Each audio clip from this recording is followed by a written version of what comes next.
Alhamdulillah. Alhamdulillahilladzi hamdan katsiran tayyiban mubarakan fihi kama yuhibbu rabbuna wa yardah. Ashhadu an la ilaha illallah wahdahu rabbi la syarika lah. Wa ashhadu anna Muhammadan abduhu wa rasuluhu alladzi la nabiyya ba'dah. Faqala Allahu azza wa jalla fi muhkami tanzilihi ba'da a'udzu billahi minasy syaithanir rajim. Ya ayyuhalladzina amanu taqullaha haqqa tuqatih wa la tamutunna illa wa antum muslimun.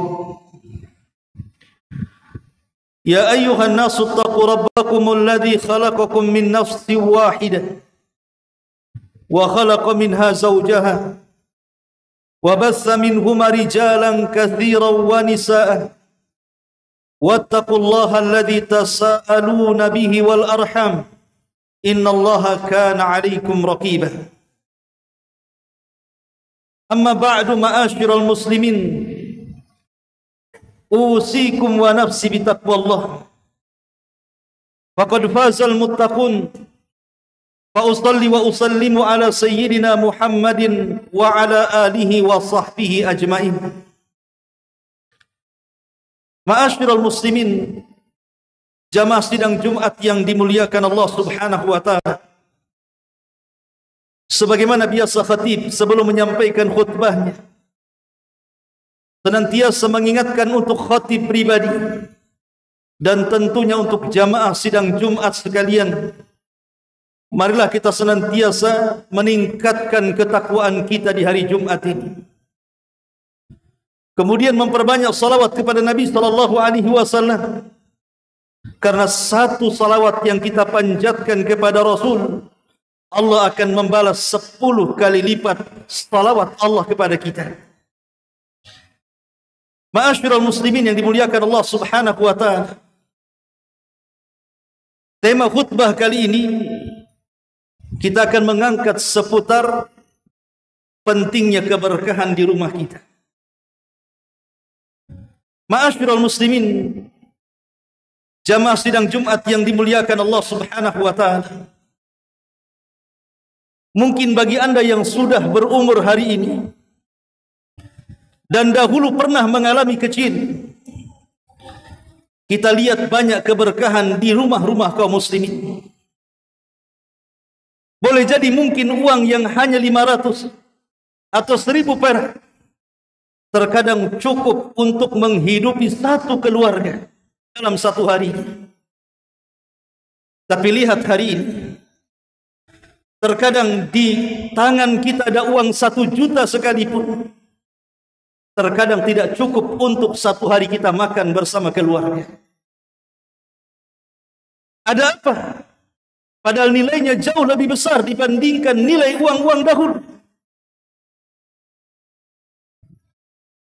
Dan waktu juga sama. Di mana tahun ataupun bulan ataupun hari ataupun jam ataupun detik yang dilalui oleh orang-orang dulu juga sama dilalui oleh kita, baik tahunnya, bulannya, pekannya, harinya, jamnya ataupun detiknya. Tidak ada yang berubah. Matahari tetap terbit dari arah timur dan terbenam ke arah barat. Yang membedakan bukan berjalannya waktu saja, tapi karena sudah tidak ada keberkahan yang Allah Subhanahu wa taala cabut di rumah-rumah kaum muslimin, sehingga kita lihat waktu saja sudah mulai dicabut berkahnya oleh Allah Subhanahu wa taala.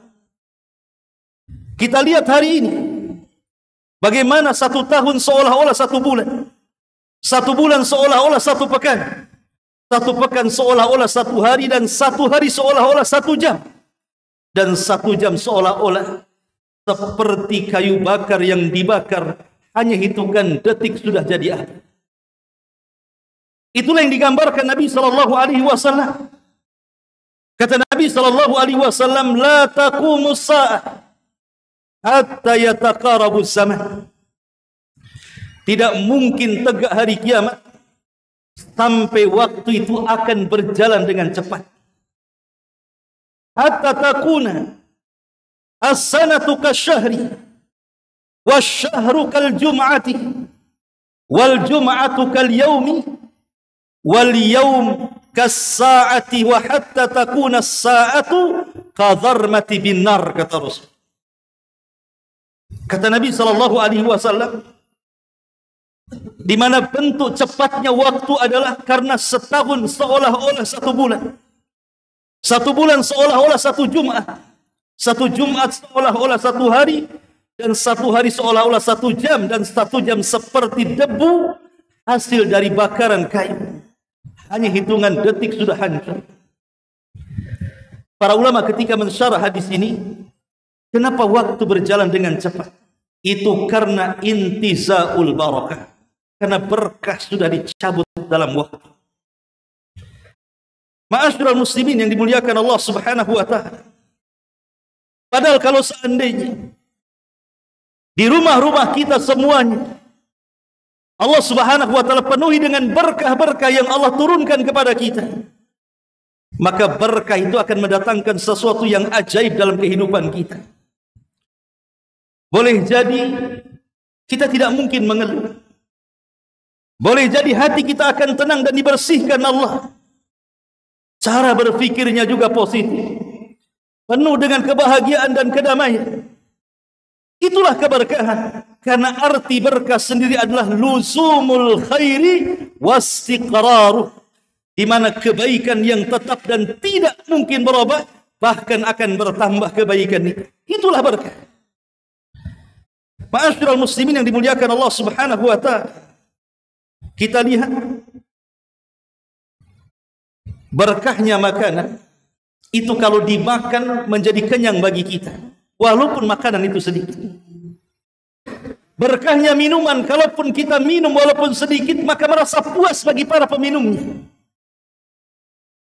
Berkahnya rizki, maka dia akan merasa cukup walaupun penghasilannya tidak banyak. Berkahnya ilmu, ketika dia bisa belajar, kemudian beramal, kemudian berdakwah, kemudian sabar.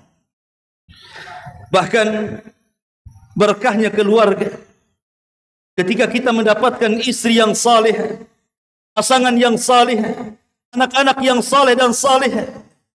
Bahkan boleh jadi berkahnya umur, Allah panjangkan umur kita dan Allah perbaiki amal kita, sebagaimana Nabi sallallahu alaihi wasallam mengatakan, khairukum man tala umruhu wa hasuna amaluhu. Sebaik-baik kalian adalah orang yang panjang umurnya dan baik pula amalannya. Itulah keberkahan. Hakikat keberkahan. Berkahnya badan dijauhkan dari segala macam penyakit yang akan menyerangnya. Dan begitu seterusnya. Intinya keberkahan itu akan mendatangkan kebaikan. Tapi lihat hari ini. Hari ini keberkahan itu sudah dicabut di tengah-tengah kita. Lalu apa penyebabnya? Dan bagaimana caranya supaya berkah itu tetap ada di rumah-rumah kita? Supaya rumah kita senantiasa dipenuhi dengan ketenangan, kebahagiaan dunia kita dan akhirat kita. Ma'asyiral muslimin yang dimuliakan Allah Subhanahu wa taala. Yang pertama, para ulama mengatakan, kalau hidup kita ingin berkah dan rumah kita ingin berkah, perbanyaklah sedekah. Allah Subhanahu wa taala berfirman di dalam Al-Qur'anul Karim, "Qul inna rabbi yabsutur rizqa liman yasha' min ibadihi wa yaqdir wa ma anfaqtum min syai'in fa huwa yukhlifu wa huwa khairur raziqin." Allah Subhanahu wa taala mengatakan, katakan ya Muhammad, sesungguhnya Rabbkulah yang membentangkan rizki terhadap siapapun yang dikehendakinya, dan Allah telah ukur kadar-kadarnya. Maka apapun yang kalian infakkan, pasti Allah akan menggantinya, dan dialah sebaik-baik pengganti rizki kita. Ma'asyiral muslimin yang dimuliakan Allah Subhanahu wa taala, bahkan setiap pagi Allah Subhanahu wa taala sampai mengutus 2 malaikat, dan dua-duanya berdoa kepada Allah Subhanahu wa taala. Salah satunya mengatakan, Allahumma a'ti munfiqan khalafa. Dan yang satunya mengatakan, Allahumma a'ti mumsikan talafa. Satu malaikat mengatakan, "Ya Allah, berikanlah kepada orang yang infak hari ini tambahan rizki yang banyak." Dan satu malaikat mengatakan, "Ya Allah, tahanlah kepada siapapun yang menahan rizki mereka pada hari ini dan tidak bersedekah, dan hancurkan hartanya." Bayangkan setiap pagi malaikat mendoakan seperti itu. Ma'asyiral muslimin yang dimuliakan Allah Subhanahu wa taala, dan sedekah ini tidak harus identik dengan harta. Tidak mesti sedekah itu dengan uang. Setiap tasbih itu sedekah. Setiap takbir sedekah. Setiap tahmid sedekah. Mengajak kepada manusia kepada kebaikan itu sedekah. Mencegah manusia dari keburukan itu sedekah. Bahkan ucapan-ucapan yang santun, yang baik, menata kata, tidak sembarang bicara, itu juga sedekah. Ma'asyiral muslimin yang dimuliakan Allah Subhanahu wa taala, ini yang pertama. Kemudian yang kedua, banyak-banyaklah berdoa kepada Allah Subhanahu wa taala agar Allah berkahi rizki kita. Sebagian para ulama melarang apabila kita mengangkat kedua tangan kepada Allah Subhanahu wa taala dan mengatakan, "Allahumma rzuqni." Ya Allah, berikan rizki kepada. Kata para ulama, jangan katakan kalimat ini. Karena setiap kita sudah ditentukan rizkinya. Minta ataupun tidak diminta, rizki itu pasti akan datang kepada kita. Kita tidak mengejar rizki, rizki yang mengejar kita. Tidak perlu kita katakan, "Ya Allah, berikan rizki kepada kita." Karena rizki itu sudah ditentukan. Lalu doa yang betul seperti apa? Doa yang betul adalah, "Allahumma barik li fi rizki." Ya Allah, berkahi untukku pada rizki. Karena belum tentu rizki yang Allah Subhanahu wa taala berikan kepada kita itu menjadi berkah. Maka doanya jangan kita katakan, "Ya Allah, berikan rizki kepadaku." Tapi katakan, "Ya Allah, berikanlah berkah kepada rizki yang kau anugerahkan kepadaku." Allahumma barik li fi rizki. Itulah kata-kata yang benar. Ketika kita berdoa kepada Allah Subhanahu wa taala, meminta rizki kepada Allah Subhanahu wa taala, minta keberkahan. Karena rizki itu sudah ditentukan oleh Allah Subhanahu wa taala. Terkadang ada orang yang mengambilnya secara halal, dan terkadang ada orang yang mengambilnya secara haram. Tapi rizki itu sudah ditetapkan oleh Allah Subhanahu wa taala. Ma'asyiral muslimin yang dimuliakan Allah Subhanahu wa taala. Kemudian yang ketiga, biasakan apabila kita masuk ke rumah kita mengucapkan salam. Walaupun di rumah itu tidak ada siapa. Karena nanti malaikat yang akan menjawabnya. Nabi SAW menasihati Anas ibn Malik radhiyallahu anhu, seorang sahabat yang telah membantu Rasul 10 tahun sampai wafat Nabi. Apa kata Nabi SAW kepada Anas? "Ya Anas, ya bunay, idza dakhalta ala ahli baitika fasallim, yakun barakatan laka wa barakatan fi ahlika." Kata Nabi SAW kepada Anas ibn Malik radhiyallahu anhu, "Khadimu Rasulillah sallallahu alaihi wasallam, wahai anakku," kata Rasul, "apabila masuk ke rumah, maka ucapkan salam." Kalimat ini menunjukkan bahwa di rumah ada orang atau di rumah tidak ada orang, tetap ucapkan salam. Karena Rasul mengatakan, apabila masuk ke rumahmu, ucapkan salam. Kata Nabi SAW, dengan salam itu yakunu barakatan laka wa barakatan fi ahlika. Dengan salam itu akan mendatangkan barakah untukmu dan untuk keluarga. Jangan-jangan hilangnya berkah di rumah kita ini karena kita bakhil mengucapkan salam. Ma'asyiral muslimin yang dimuliakan Allah Subhanahu wa taala. Kemudian yang keempat, perbanyak membaca Al-Quran, terutama surah Al-Baqarah. Nabi SAW mengatakan dalam sebuah hadis yang dikeluarkan Imam Muslim. Kata Nabi SAW dari hadis Abi Umamah radhiyallahu anhu, "Iqra'u surat Al-Baqarah fa inna akhdaha barakatun wa tarkaha hasratun wa la yastati'uha batalatun." Kata Nabi SAW, bacalah surah Al-Baqarah. Karena siapa yang mengambilnya, Allah penuhi dengan berkah. Siapa yang meninggalkannya, Allah penuhi dengan penyesalan. Dan tidak ada satupun setan yang sanggup untuk mengganggunya. Sampai seorang syekh bercerita, ada seorang yang hendak menyihir seorang wanita.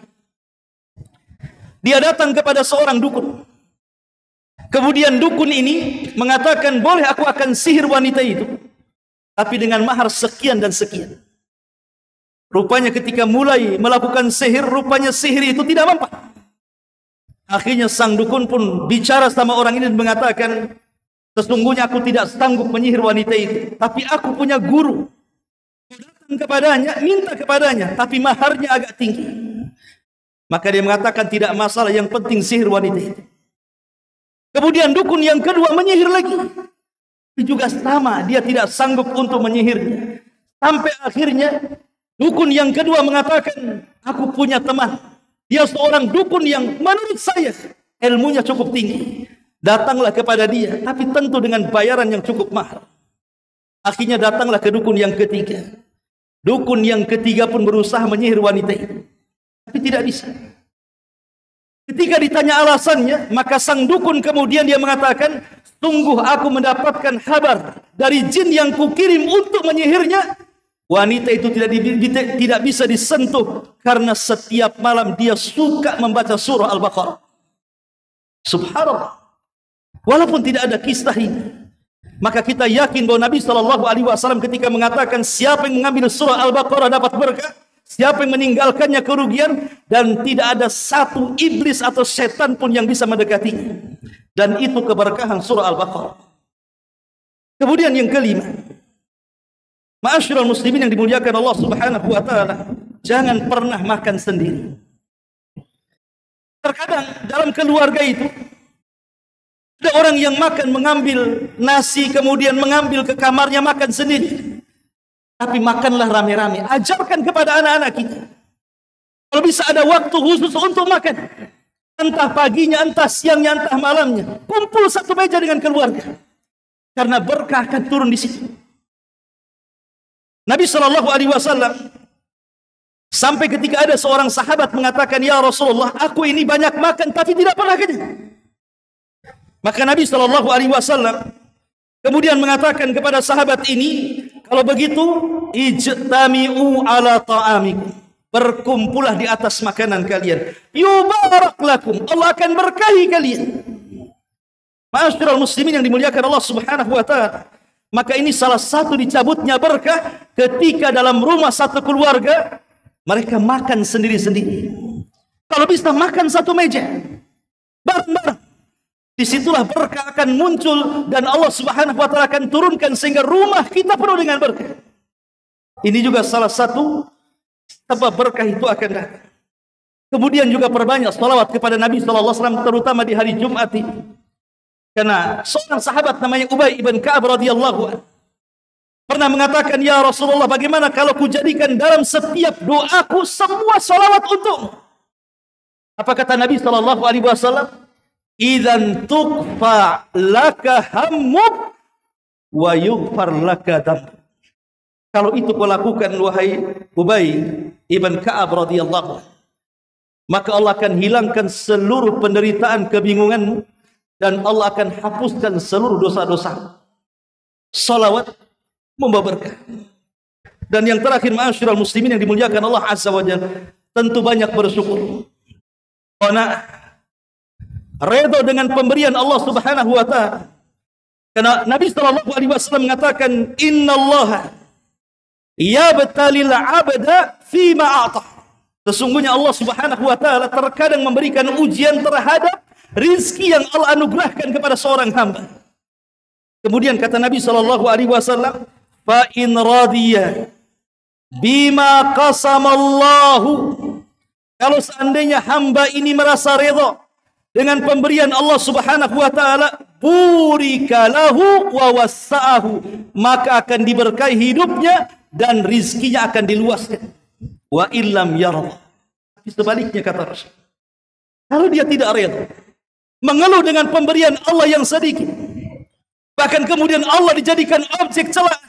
Kenapa aku seperti ini? Kenapa orang tidak? Kenapa usahaku saking selalu bangkrut? Kenapa orang tidak? Allah jadikan objek celaan. Artinya tidak reda. Lihat kata Nabi SAW, "Wa man lam yarda, lam yubarak lahu, wa lam yazid illa ma kutiba lahu." Maka tidak akan diberkahi hidupnya dan rizkinya tidak akan ditambah kecuali yang dicatat kepadanya saja. Maka berbanyaklah bersyukur kepada Allah Subhanahu wa taala.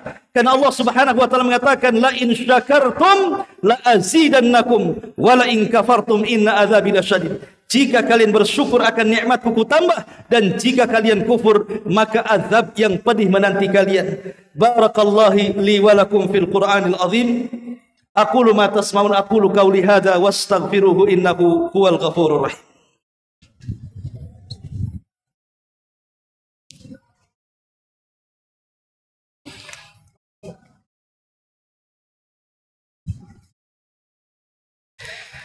Bihamdillah wassalatu wassalamu ala Rasulillah wa ala alihi wa sahbihi wa mawalah wa la hawla wa la quwata illa billahi wa ba'd.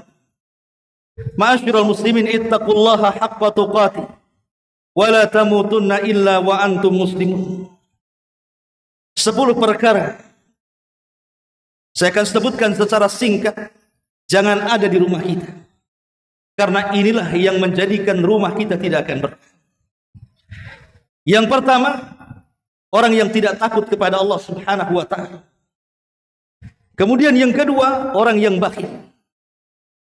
Kemudian yang ketiga, banyak bermaksiat dalam rumah. Kemudian yang keempat, durhaka kepada orang tua.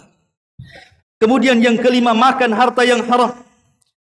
Kemudian yang nomor 6, banyak bertengkar dalam keluarga. Entah suami dengan istri, entah orang dengan orang tuanya, entah orang tua dengan anaknya. Kemudian yang nomor 7, tidak pernah berzikir. Kemudian yang nomor 8, banyak gambar-gambar yang bernyawa. Banyak patung-patung atau memelihara anjing. Maka berkah akan dicabut. Kemudian yang nomor 9, salah didik keluarga. Betapa banyak ketika salah didik keluarga, anak menjadi nakal, durhaka dengan orang tuanya. Ini karena salah tarbiyah. Dan yang terakhir, tidak bersyukur dan tidak qanaah dengan pemberian Allah Subhanahu wa ta'ala. Maka 10 perkara ini disebutkan para ulama adalah sebab dicabutnya barakah dalam rumah kita. Mudah-mudahan yang singkat ini bermanfaat. Innallaha wa malaikatahu yusalluna 'alan nabi. Ya ayyuhalladzina amanu sallu 'alaihi wa sallimu taslima. Allahumma ighfir lil muslimina wal muslimat wal mu'minina wal mu'minat al ahya'i minhum wal amwat innahu qaribun mujibu da'wa ya qadiyal hajat. Allahumma arinal haqqa haqqa warzuqna ittiba' wa arinal batila batila warzuqna istinaba. Allahumma nas'aluka khairat dunya wal akhirah. Allahumma nas'aluka al-jannah wa na'udzu bika minan nar. Allahumma nas'aluka khaira ajili wa ajili ma alimna min wa ma lam na'lam. Wa na'udzu bika minasyarr ajili wa ajili ma alimna min wa ma lam na'lam. Rabbana la tuzigh qulubana ba'da idh hadaitana wa hab lana min ladunka rahmatan innaka antal wahhab. Allahumma izzal islam wal muslimin wa adilla syirka wal kafarata wal munafikin. Allahumma dammiril yahud, Allahumma dammiril yahud, Allahumma dammiril yahud wa a'da'ahum. Allahumma aslih wulata umuril muslimin. Allahumma aslih wulata umuril muslimin. Rabbana la tuzigh qulubana ba'da idh hadaitana wa hab lana min ladunka rahmatan innaka antal wahhab. Rabbana atina fid dunya hasanah wa fil akhirati hasanah wa qina adzaban nar. Wa sallallahu ala sayyidina Muhammadin wa ala alihi wa sahbihi ajmain. Ibadallah, innallaha ya'muru bil adli wal ihsan wa ita'i dzil qurba wa yanha 'anil fahsya'i wal munkari wal baghi ya'idukum la'allakum tadhakkarun. Qumu lis salatil jum'ah rahimakumullah.